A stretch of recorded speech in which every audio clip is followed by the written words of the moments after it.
Hello, honors and standard U.S. history students. This is basically a real quick overview of what your year is going to look like as far as learning the content and so forth in American history. I'm delighted that you are in my care to learn history with you and vice versa.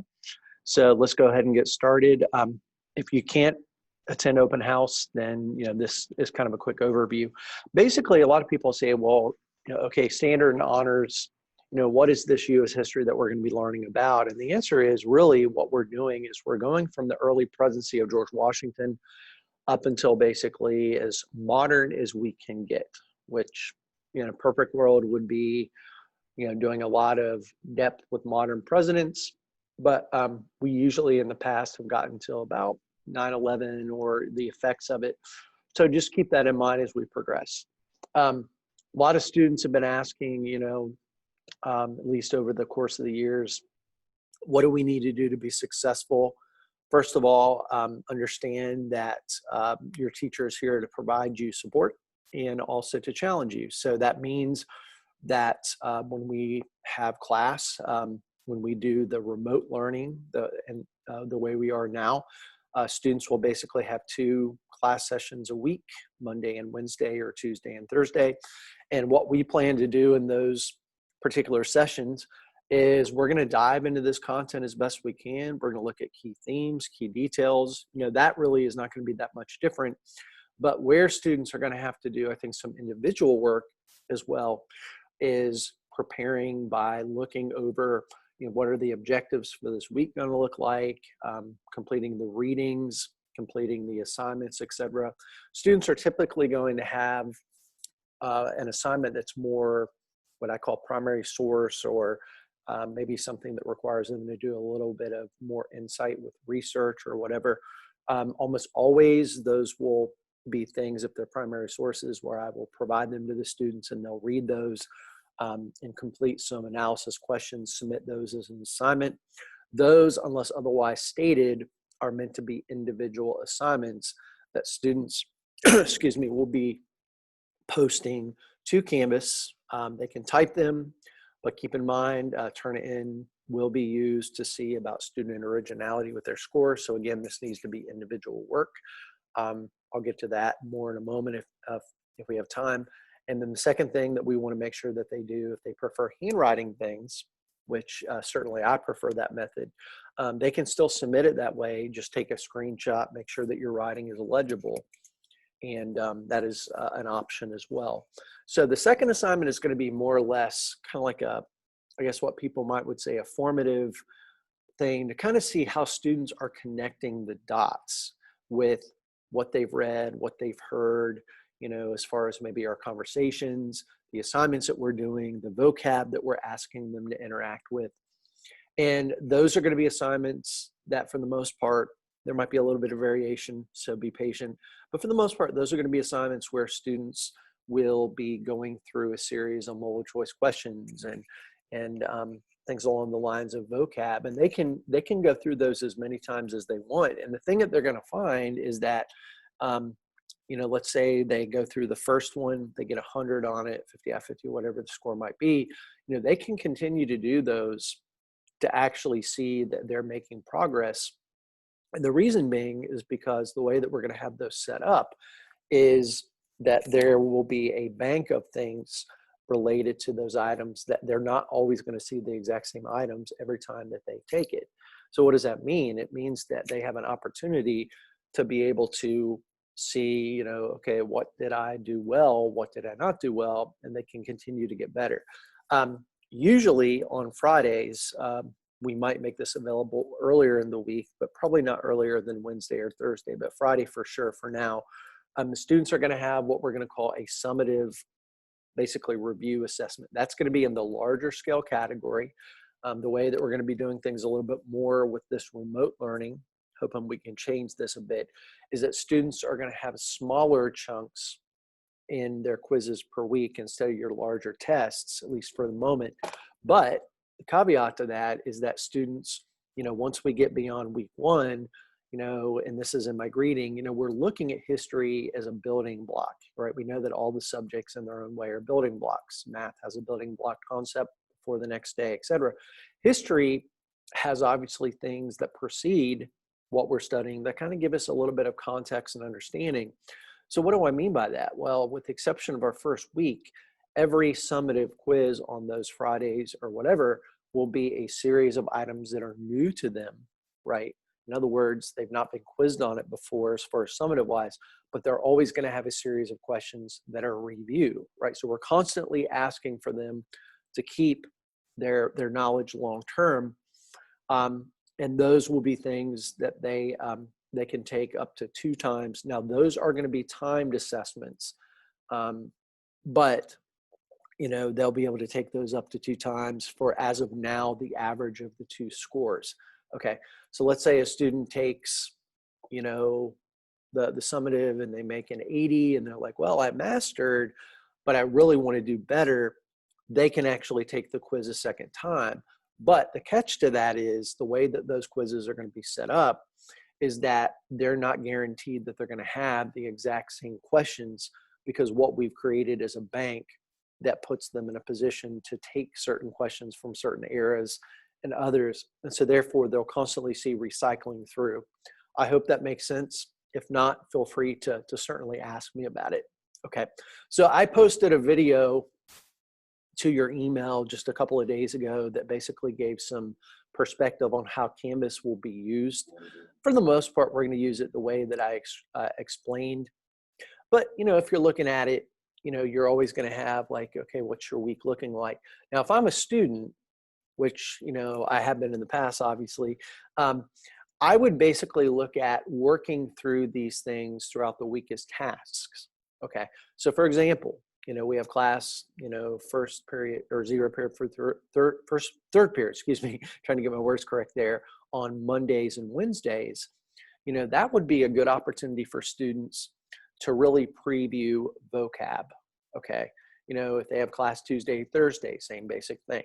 Okay. What kind of content are the students going to be exposed to that week? That's absolutely vital.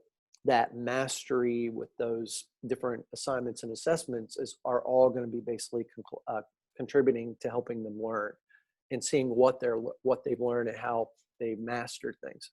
Okay, so you'll notice in this example here, you've got, and I'll try to make this short, and we might even condense this a little bit, but anyway, it's going to be set up about the same way.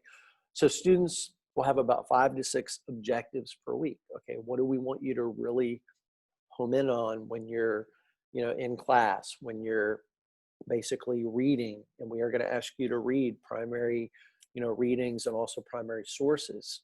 Okay, primary readings are mostly going to be what some people call secondary sources, right? So they're kind of like textbooks in that respect.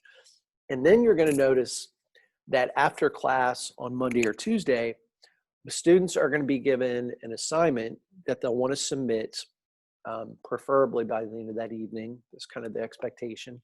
But anyway, that is going to have probably some kind of thinking skill or maybe breaking down a primary source.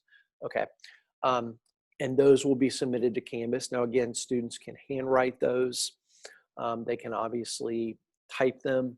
But again, the principle applies. Those are meant to really be individualized assignments that the students are completing on their own. Okay. So anyway, just keep that in mind. You may handwrite them or type them, whichever suits you the best, but something to keep in mind. Okay. Just one quick thing for students. I know some of you, if you're like me, I like to call myself a modern traditionalist. I love the technology. It's great. It allows us to actually have school now, which I'm pretty happy about in that respect. But we also know that for some people, they like hard copies and things like that. So how does a student find success? Well, for me, I like to write things. I like to have things physically in front of me.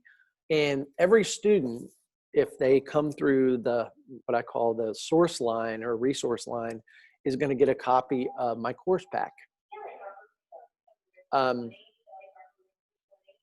And so that course pack or course guide, some people call it a turning point focus, but same basic thing, is something that if I am more in the hard copy side, you're not going to get a physical copy of a textbook. Okay. So you'll always access those primary readings on Canvas, okay, for each week. And my goal is to have the first 4 weeks done, soon, but you definitely have the first one. But what I like to encourage students to do, if they're using their iPad for, let's say, their their Zoom sessions. Now, if they're using, let's say, their home computer, they might use it interchangeably. But this is obviously what I would do. You can see it's, don't have to worry too much about the title page, but it's there. And every one of these pages basically deals with a week or a portion of the content. The students in this have everything except for the objectives actually written down for them. So they have all the vocab to focus on, they have the outline. And what I would do if I'm a student, like for example, week 1, we're going to focus our attention on the presidency of George Washington. So the first of 2 Federalist presidents. Next week, we'll look at the transition from Adams, who's the second and final one, to the Jeffersonian time period. Okay.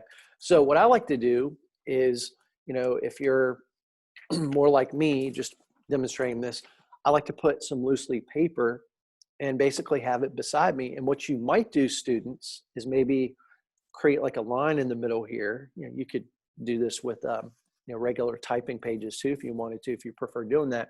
But maybe as you're reading, taking some things down, notes, whatever word you want to use for it.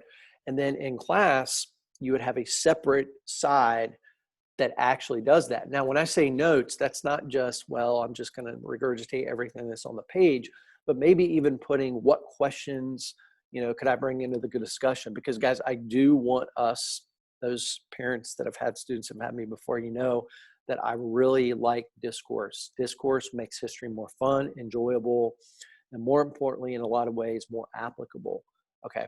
But anyway, so that's where, as you're reading, let's say by Monday, those that have me on Monday for their first, second, or third periods might find it a little bit more difficult to have the reading started because I don't like to assign weekend homework. That's not really fun to do. But that also means that if you have me on Tuesday, you have some time to preview it. If you have me Monday, you might have a little bit more on this side. And then as you're reading, right, so it's almost like a flip side, depending on when you have me in the week, you're basically going to put some details there, what questions come up, what things, like when we have class the second day, which is where we're trying to kind of wrap up some content and some understanding, you might have a question. Like, I really am kind of not really sure about what this concept means, or, I was kind of thinking about why, people would think, why do we not need a Bill of Rights, right? Which, believe it or not, there are and were back in the days of the 1780s and 90s, people that did not think we needed one, right? And that's not me trying to get political, but those might be things that you want to bring into the table, into the discussion. And that's what we want you to do. We want you to be an active student who gets something out of this class. I want to encourage you all to look over the resources. If you do attend the Zoom, wonderful. Have preconceived questions, what specific things. If I cannot address those because I will have to be off by 6:15 sharp, I have an appointment shortly after that. I do not mind having a Zoom or something like that that's more one-to-one. I cannot do those Friday because I'm going to be unavailable because of a medical procedure. But I would be more than happy to give you my time and certainly answer any questions that you might have. Okay. All the resources that you need to get started and be successful are important and also there for you. Just one quick thing as I end this, students will want to go through their syllabus and also provide, the student information. I think I mentioned this in my my longer video, but just really quick to kind of sum this up. And what students and their families will want to do, let me share this with you all so you can see it, is you will basically want to make sure that before you start to submit your assignments and do other things that you're expected to do, what you'll want to be able to do is actually have this filled out. Okay. Now, I know some families are like, well, I don't really want my digital information or my contact information digital. I understand that. That's, it's not really a big deal. You can, when we get back to non-remote learning, you can send that with your child. If there's anything that you think I need to be aware to help him or her be successful, certainly communicate that to me via email. But what is definitely a non-negotiable as far as submitting with that is definitely going to be the syllabus checklist. Okay. They have to be able to show me that they've read through, the syllabus with you all, that they understand expectations. This is not, I agree with everything. It's, I acknowledge that this is going to be what Mr. Baker expects. And certainly I'm hoping that you'll be pretty happy with what I expect. But anyway, so those are things that I just want to bring to your attention. Feel free to please reach out to me, bakerd@franklinaconomy.org, if you have any questions. And I look forward to a great year. And hope you all are doing well. Stay safe. And I will hopefully see you all soon, whether it's on the camera or whether it's in person. Take care and have a good one. Thank you.